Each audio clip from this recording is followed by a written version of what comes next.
నేను doctor Lakshmi. ENT channel ప్రేక్షకులకు కూడా నమస్కారం. ఈరోజు నేను చెప్పబోతున్న సబ్జెక్టు పంచభూతములు. పంచభూతములు అంటే సృష్టికి ప్రపంచాన్ని పంచభూతాలు పంచీకరణం చెందటం వల్ల ప్రపంచం ఏర్పడింది. సృష్టికి గురించి చెప్తూ సాంఖ్య కానీ మన పురాణాలు ఇతిహాసాలు పంచభూతాలు ముందు ఆవిర్భవించింది అని చెప్తారు.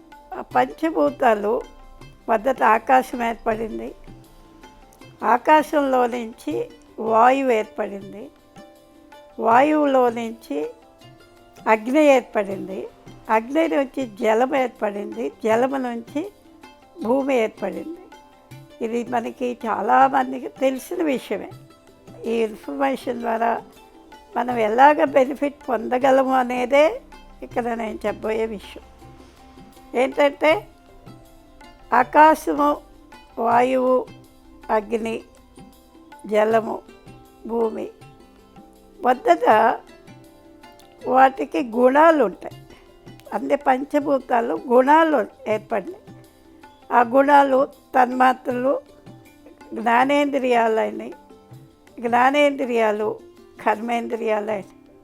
కర్మేంద్రియాలు అంటే భూమి, తర్వాత శరీరము, పదార్థము, ఆకృతి ఏర్పడినాయి.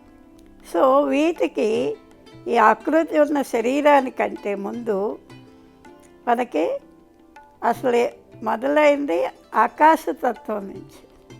ఇప్పుడు పంచదార ఉంది. పంచదార తీయదనం అనేది ఆకాశతత్వంలో ఉంటుంది. అది మేనిఫెస్ట్ అయ్యి పదార్థంగా మారినప్పుడు పంచదార అవుతుంది. అలాగా ప్రపంచం యొక్క అన్ని తత్వాలు, అన్ని లక్షణాలు, అన్నిటి తాలూకు ఇన్ఫర్మేషను పంచభూత తత్వాల్లో ఉంటుంది. ఇప్పుడు ఆకాశతత్వం గుణాత్మకమైంది. ఆకాశతత్వంలో ఈ పంచభూత తత్వం యొక్క గుణాలన్నీ ఉన్నాయి.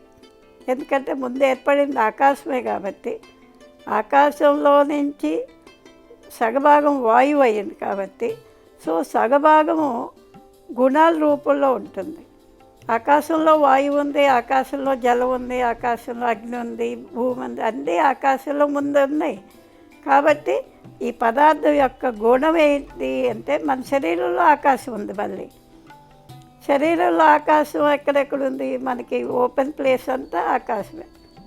పెరిఫరీ, బ్రెయిన్లో సెంటర్, ఖాళీ స్థలం, ఈ నాళాల్లో, రక్తనాళాల్లో, మోషన్ ట్రాక్లో, యూరినరీ ట్రాక్లో, వీటన్నిటిలో ఉండే ఖాళీ జాగా అంతా ఆకాశతత్వం. సో మన శరీరంలో ఆకాశం అన్ని వేళ పనిచేస్తూనే ఉంది. మన కణాన్ని నిర్మాణం చూస్తే కణంలో ఒక భాగం స్పేస్ ఉంటుంది. ఆ స్పేస్ ఉండటం వల్లనే మన శరీరం ముడుచుకోవటం, తెరుచుకోవటం జరుగుతుంది. పదార్థాలు లోపలికి రావటం, ఆక్సిజన్ లోపలికి రావటం, కార్బన్ బయటికి వెళ్ళాలంటే ఆ స్పేస్ లేకపోతే పనిచేయదు. అలాగా ఆ స్పేసు ఆకాశంలో గుణరూపంలో ఉంటుంది. ఆ గుణం ఏంటంటే శీతలము, ఉష్ణము, కఠినము, దుఃఖము, ఆనందము. ఈ 5 కూడా ఈ గుణాలు ఆకాశంలో ఉంటాయి. ఆ గుణాల రూపంలో ఉండే ఆకాశాన్ని ఐడెంటిఫై చేసుకున్నప్పుడు కూడా దానికి వైద్యం చేసే విధానం ఆకాశతత్వంలోనే చేయాలి, గుణతత్వంలో చేయాలి. ఇప్పుడు అందుకే మనకి వస్తుగుణ దీపిక, వస్తుగుణ మహోదరి, వస్తుగుణ తత్వం, ఇవన్నీ కూడా వస్తువు యొక్క గుణాన్ని ఆయుర్వేదంలో విశిష్టంగా చెప్పారు. తర్వాత వాయుతత్వం. వాయుతత్వానికి మనకి శరీరంలో రక్త ప్రసరణ, కదలిక, కణాలు, కండలు, కదలిక ఎక్కడుందో అదంతా, కండలు కూడా వాయుతత్వం కిందకే వస్తాయి. మనకి శరీరం బిగుసుకుపోయి, లేకపోతే రక్త ప్రసరణ అవ్వక, లేకపోతే హార్ట్ ప్రాబ్లము, లంగ్ ప్రాబ్లము, ఆయాసము, ఊపిరితిత్తుల ప్రాబ్లము, ఇవన్నీ కూడా వాయుతత్వంని నయం చేయటం ద్వారానే నయం చేయాలి. వాయుతత్వం ఎక్కడ ఉంటుంది? మనకి శరీరంలో మొత్తము కదలికంతా వాయువుతోనే ఉంటుంది. నరాలు కానీ, మన రక్తనాళాలు కానీ, మోషను, యూరిను, గాల్ బ్లాడరు, లివరు, ఇవన్నీ ప్రసరణ అంతా కూడా వాయుతత్వంలో ఉంటుంది. పీరియాడిక్ టేబుల్ అంతా వాయు రూపంలో ఉంటుంది. కార్బన్ డయాక్సైడు ఇవన్నీ వాయు రూపంలో ఉంటాయి. సో వీటి వల్ల వచ్చే జబ్బులు, వీటి వ్యత్యాసం వల్ల జబ్బులను కూడా మనం వాయుతత్వాన్ని శుభ్రం చేయటం ద్వారా, వాయువుని క్లీన్ చేయటం ద్వారా కూడా చేయొచ్చు. ఇక మూడోది వచ్చేది అగ్నితత్వం. అగ్నితత్వంలో ప్రసరణ, శరీరంలో తిన్న ఆహారాన్ని ధాతువులుగా విడగొట్టి మళ్ళీ ధాతువులుగా చేసి రక్తం, మధ్య, మీద, బలం ఇవన్నీ కూడా ధాతువుని మార్చి మళ్ళీ ధాతువుగా చేసి శరీరం కావాల్సిన కణాలన్నిటినీ ఉత్పత్తి చేసేది, అందించేది అగ్ని. అగ్నితత్వంలో వచ్చిన ప్రాబ్లమ్ని సాల్వ్ చేసుకోవాలంటే అగ్నితత్వానికి సంబంధించిన జీర్ణం అవ్వటం, ఏ పదార్థం మనకి బాయిలింగ్ పాయింట్ వచ్చి ఏ పదార్థం జీర్ణావస్థకి లోనవుతుందో ఆ పదార్థమే తినటం, ఆ పదార్థం ద్వారా హీల్ చేయటం. అగ్నితత్వంలో ఎక్కువ వేడి ఉంది, ఎక్కువ ప్రసరణ జరగటం లేదు. అగ్ని మాంద్యం ఉంది. మాంద్యం ఉంది అంటే అరగటం లేదు. అప్పుడు దాన్ని అగ్ని క్రియ ద్వారా కూడా మనకి ప్రమోట్ చేసుకోవచ్చు. సరే, ఆహారంలో యాసిడిక్ సైకిలు, ఆల్కలైడ్ సైకిలు, తర్వాత అగ్నితత్వం వేడి చేయటం, చలవ చేయటం, అరగకపోవటం, వీటన్నీ అగ్నితత్వం కిందకు వస్తాయి. అగ్నితత్వంలో ఉన్న ప్రాబ్లమ్ని అగ్నితత్వం ద్వారానే మనం నయం చేసుకోవాలి. ఎందుకంటే ఇంకో తత్వం ఇక్కడ పనిచేయదు. ఆ తత్వాన్ని మార్చకపోతే శరీరంలో ఆరోగ్యం రాదు, అవయవాలు సరిగ్గా పనిచేయవు.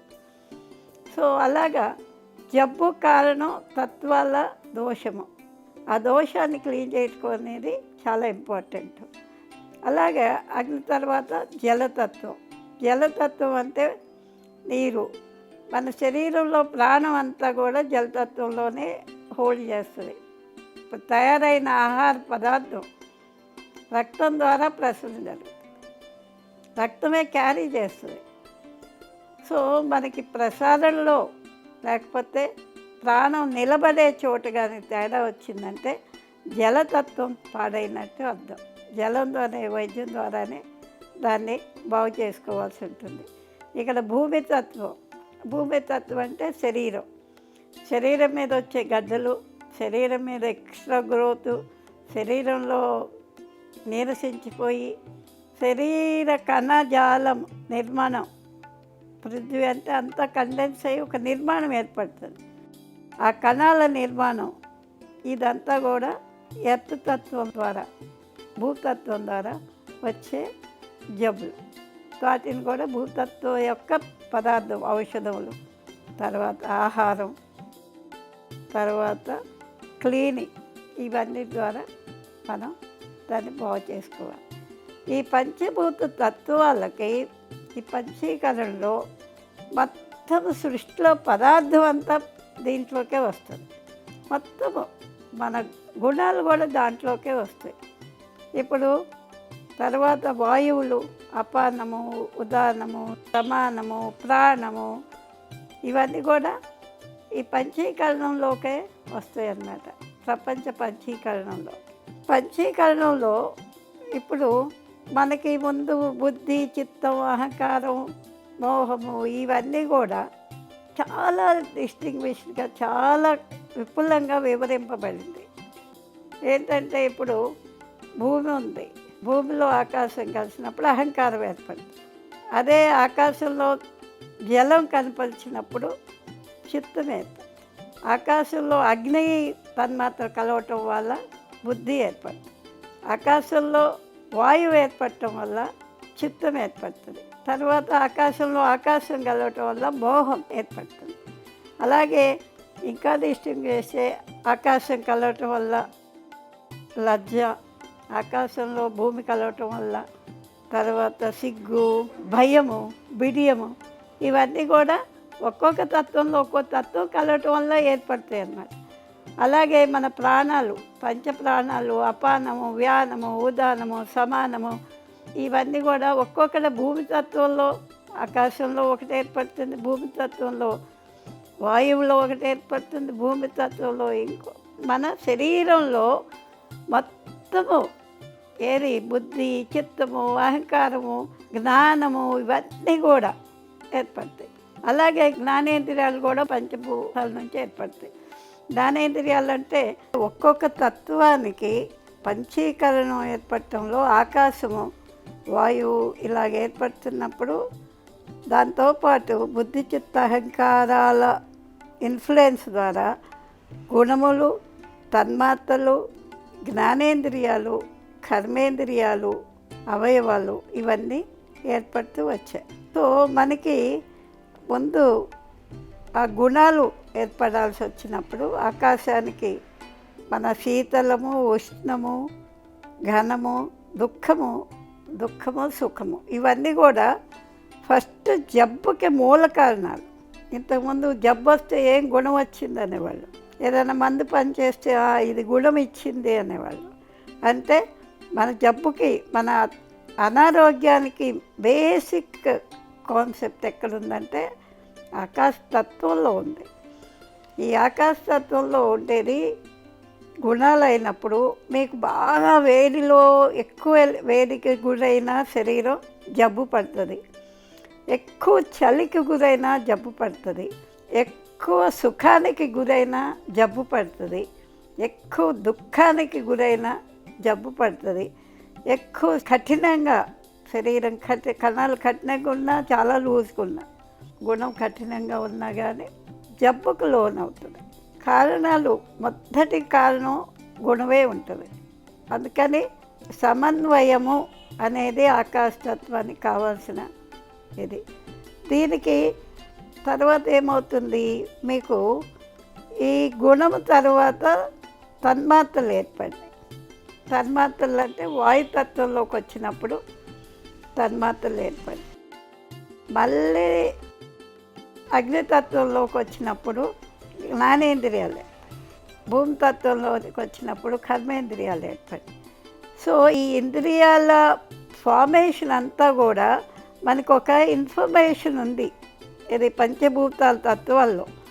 ఇప్పుడు పంచభూత తత్వాల్లోనే భూమికేమో గంధము, జలానికేమో రుచి, అగ్నికేమో చూపు, వాయువుకేమో స్పర్శ, ఆకాశానికేమో వినికిడి.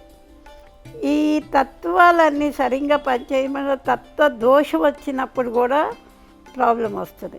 అలాగే ఈ తత్వాలు కాకుండా వాటి జ్ఞానేంద్రియాలు కూడా ఏర్పడినాయి. తర్వాత జ్ఞానేంద్రియాలు అంటే ముక్కు వాసన కోసం, నాలుక రుచి కోసం, కళ్ళు చూపు కోసం, చర్మం స్పర్శ కోసం, చెవులు వినికిడి కోసం. ఇవి జ్ఞానేంద్రియాలు. ఈ జ్ఞానేంద్రియాలు మీకు ప్రకృతిలో ఉండే ఈ ఎన్ని తత్వాలు ఉన్నాయో అంటే తన్మాత్రలు, వాటిని గ్రహించేది జ్ఞానేంద్రియాలు. సో మీ జ్ఞానేంద్రియాలు సరిగ్గా లేనప్పుడు ఆ ప్రకృతిలో ఉండే తన్మాత్రల్ని శరీరం గ్రహించుకోలేకపోతే కూడా జబ్బు వస్తుంది. ఫర్ ఎగ్జాంపుల్, వాసన సరిగ్గా లేదు, వాసన సరిగ్గా లేకపోతే ముక్కు సరిగ్గా లేదు, ముక్కులో డిస్టర్బెన్స్ ఉంది, వాసన తీసుకోదు. వాసన తీసుకోకపోతే మీకు పృథ్వీతత్వం, శరీరతత్వానికి కావాల్సిన ఆకలి ఉండదు. మీరు సైంటిఫిక్గా చూసినా కూడా వాసన లేకపోతే ఆకలి ఉండదు. సో ఆకలి లేకపోతే డైజెషన్ అవ్వదు, డైజెషన్ అవ్వకపోతే శరీరం ఏర్పడదు. సో ముక్కుకి, వాసనకి, శరీర కణాలకి సంబంధం ఉంది. కాబట్టి మీకు ముందు తినబుద్ధి వేయటం లేదు, నాకు ఆకలి లేదు, అబ్బా నాకు అస్సలు పొట్ట నిండుగా ఉంది అనే అన్నీ కూడా వాటి కారణాలు స్మెల్లో ఉంటుంది, ముక్కులో ఉంటాయి. సో ఈ జ్ఞానేంద్రియమైన ముక్కుని సరిగ్గా ఉంచుకోకపోతే శరీరం ఏర్పాట్లు తేడా వస్తుంది. చెడ్డ కణాలు ఏర్పడవచ్చు, మంచి కణాలు ఏర్పడవచ్చు. చెడ్డ కణాలు నిండినప్పుడు క్యాన్సర్ లాంటి శరీరకి సంబంధించిన, శరీరాన్ని శిథిలం చేసే జబ్బులు వస్తాయి. అదే మీకు నెక్స్ట్ రుచి తన్మాత్ర ఉందనుకో. రుచి తన్మాత్ర రక్తంలో ఒక ప్రాణశక్తిని నిలబెడుతుంది. ఇప్పుడు రుచిగా ఉన్న పదార్థాలు తినటం వల్ల శక్తి పెరుగుతుంది. రుచి ఉన్నప్పుడు కూడా డైజెషన్, రుచికి కూడా ఊటలు ఏర్పడతాయి, నీరు ఏర్పడుతుంది గొంతులో, నోట్లో. ఆ జలతత్వం, జలం లేకపోతే ఆ పదార్థము శక్తిగా మారదు, ఆ శక్తిని గ్రహించలేదు. అందుకని రుచి అనేది కూడా రసతత్వం. రసతత్వం అంటే శరీరంలో జలతత్వాన్ని, రక్తాన్ని వృద్ధిని ఇవన్నీ చేస్తారు. దీనికి కూడా మనం రుచి అనేది ఇంపార్టెంట్. అందుకే సప్త రుచులు అంటే మనకి 6 రుచులు కూడా భగవంతుడు రుచి రూపంలో ఏర్పడ్డాయి. ఈ 6 కూడా ఆ రుచులు ప్రమాణంగా రుచులని బ్యాలెన్స్ చేస్తూ ఉండకపోతే మన శరీరంలో ద్రవ పదార్థం కానీ, రక్తం కానీ, దాని శక్తి కానీ సరిగ్గా ఏర్పడవు. జబ్బులు కూడా అక్కడ ఏర్పడతాయి. ఇప్పుడు ఇంతకుముందు పూర్వం ఆయుర్వేద వైద్యులు నాలుక చూసి జబ్బు చెప్పేవాళ్ళు. ఎందుకంటే ఆ నాలుక రుచితత్వాన్ని, శరీరంలో జలతత్వాన్ని వృద్ధి చేస్తుంది కాబట్టి దాంట్లో వచ్చిన తేడాలని నాలుక ద్వారా కూడా చెప్పగలిగేవాళ్ళు. అది అయిపోయినాక మనకి కళ్ళు, జ్ఞానేంద్రియాలు, చూపు, తన్మాత్ర. చూపు అనేది లేకపోతే మీకు ఇంకొకటి, కళ్ళల్లో జ్వరము కానీ, అగ్నితత్వం కానీ డైరెక్ట్గా రిప్రజెంట్ చేసేది, కాంతిని రిప్రజెంట్ చేసేది కళ్ళే. ఈ కళ్ళేంటి, మీకు జాండీస్ వస్తాయి, లివరు, గల్ బ్లాడరు, అగ్నితత్వం పాడైతాయి, వెంటనే కళ్ళు పచ్చగా అవుతాయి. అలాగే అగ్నితత్వం ఎక్కువయ్యి లివర్, గల్ బ్లాడర్ ఎక్కువ ఫ్లో అయినప్పుడు కళ్ళు ఎర్రగా అవుతాయి. కళ్ళు ఎర్రగా అవుతాయి. ఆ కళ్ళల్లోనే ఇంతకుముందు కలికం పెట్టి జ్వరానికి మందు ఇచ్చేవాళ్ళు. అలాగే కళ్ళుని మీద ఆకులు పెట్టి, ప్యాడ్స్ పెట్టి కళ్ళ మీద వైద్యం చేయటం ద్వారా కూడా అగ్నితత్వాన్ని, జాండీస్ని ఇలాంటివి చేయవచ్చు.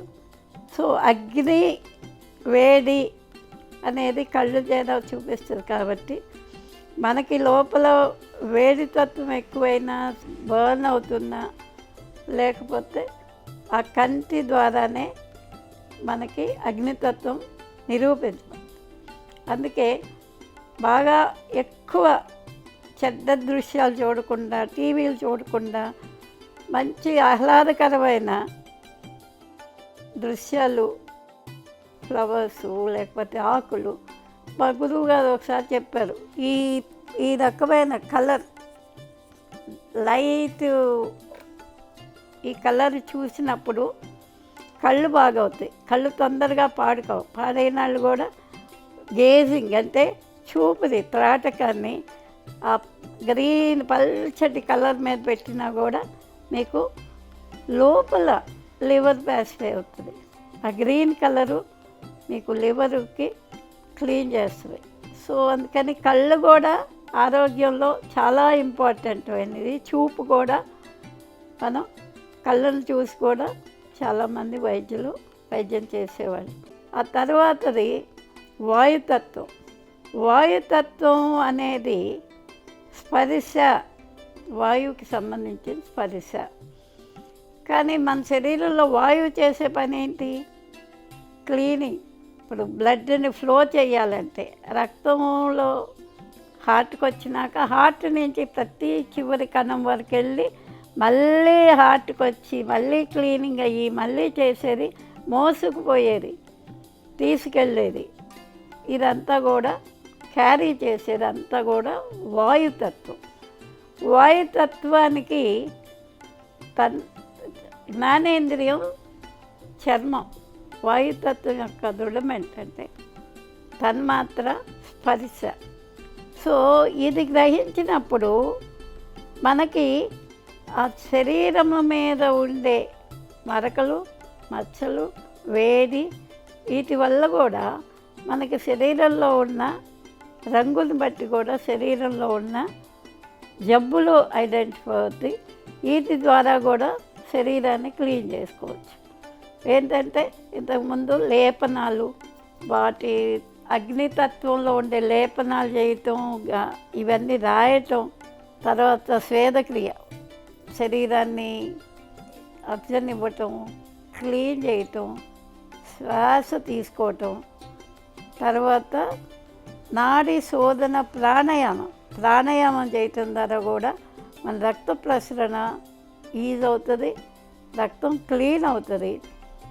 తర్వాత ఈ స్పర్శ ద్వారా కూడా మనకి మన రక్తాన్ని క్లీన్ చేయవచ్చు అనేది ఒక విధానం ఉండేది ఒకప్పుడు.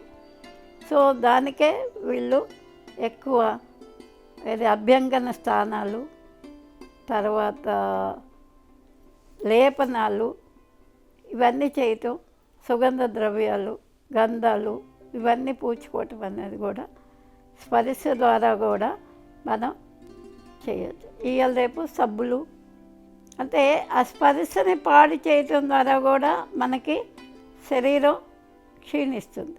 ఇప్పుడు స్పర్శ అంటే ఇప్పుడు ఈ పెట్రోలియం జల్లివి, అనవసరమైన క్రీములు, పెట్రోలియం పొల్యూషన్ వల్ల మనకి శరీరం మీద ఇది ఏర్పడటం, ఈ సబ్బులు కొన్ని అంటే మెయిన్గా పెట్రోలియం ప్రోడక్ట్స్ని రాయటం వలన, ఆ క్రీములు, ఆ తర్వాత అవి రాయటం వల్ల కూడా శరీరము స్పర్శ తన్మాత్రని, అంటే రక్త ప్రసరణలో వచ్చే ఆ క్లియరెన్స్ని అడ్డుకుంటుంది.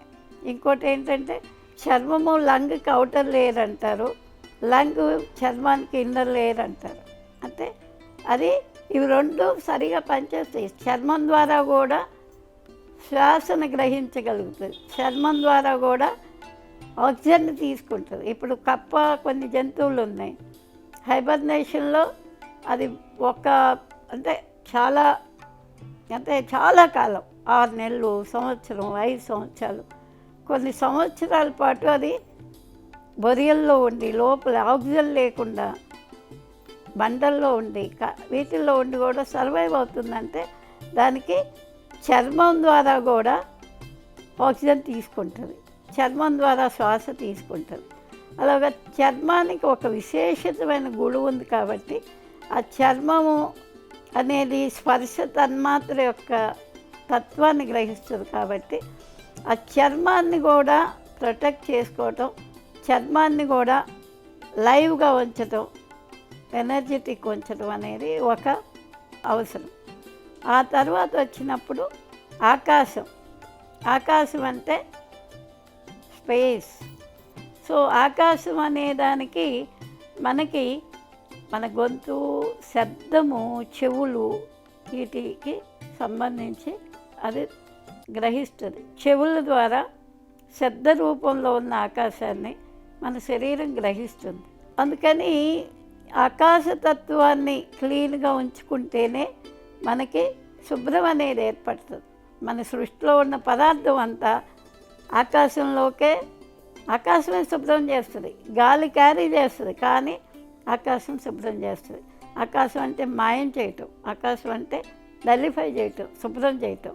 సో మన శరీరంలో ఏర్పడిన బ్యాడ్ కణాలు, ప్రతి పదార్థం ఏర్పడటానికి దానికి నెగిటివ్ పాజిటివ్ ఉంటాయి. పదార్థానికి వ్యర్థం అంటే చెడ్డ పదార్థాలు కంపల్సరీగా రిలీజ్ అవుతాయి. వాటినన్నిటిని కూడా క్లీన్ చేయాలి. అలాగే ఆకాశం అనేది మనసుకి, బుద్ధికి, దీనికి కూడా రిప్రజెంట్ చేస్తుంది. కాబట్టి ఆకాశము మన మనసును కూడా శుభ్రం చేస్తుంది, మన చెత్త ఆలోచనలు కూడా శుభ్రం చేస్తుంది. మనలో ఆకాశం ఎక్కువ ఉంటే రిలాక్సేషన్ ఎక్కువ ఉంటుంది, ఆకాశం ఎక్కువ ఉంటే శాంతం ఎక్కువ ఉంటుంది. ఈజ్, హాయి అనేది ఆకాశతత్వం. సో అవి లేనప్పుడు మనకి ఒత్తిడి ఏర్పడుతుంది. ఒత్తిడిలో భయము, ఆందోళన, ఇవన్నీ కూడా దుఃఖము, ఆవేశము ఇవన్నీ కలిపి ఒత్తిడికి గురి చేస్తుంది. ఒత్తిడికి గురి చేసేదాన్ని ట్రీట్ చేసుకోవాలంటే శబ్దము ద్వారానే ఆకాశాన్ని మనం ఎక్కువ చేసుకోగలుగుతాం. అంటే ఎక్స్పాండ్ చేస్తే ఒత్తిడి తగ్గుద్ది. ఒత్తిడి తగ్గాలంటే మీరు మంత్రాన్ని ఆశ్రయించుకోవాలి. మంత్రము, శబ్ద తరంగాలు, వీటికి మనకి శబ్దం గురించి మన శాస్త్రాల్లో చాలా చాలా విపరీతంగా చెప్పబడింది. మన అక్షరాలు కూడా మన మాతృక అంటారు. మాతృక అంటే ప్రాణశక్తిని అంటే నిర్మింపజేసేది. సో శబ్దాలకి మన అక్షరాలన్నీ కూడా శబ్ద తరంగాలుగా, అవి కూడా మన శరీరంలో, అందుకే చక్రాలు, ప్రతి చక్రాకి దాని పెటల్స్లో శబ్ద తరంగాల్లాగా బీజాక్షరాలు ఉంటాయి.